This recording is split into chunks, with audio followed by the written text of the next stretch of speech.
Gönlümün yarası, çık gel Allah'ın belası.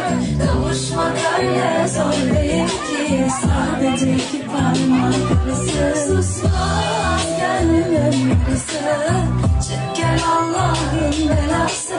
Kavuşmak öyle zor değil ki, sadece iki parmak arası.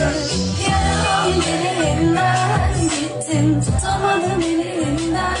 Gittin bıktım kendimden, ben ölüyorum derdimden. Geri gelmez zaman, dönemez misin ellerden?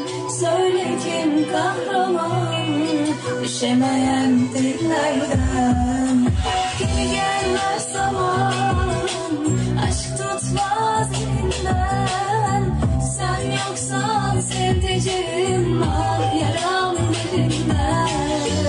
Yaram derinden, gittim tutamadım elinden. Gittim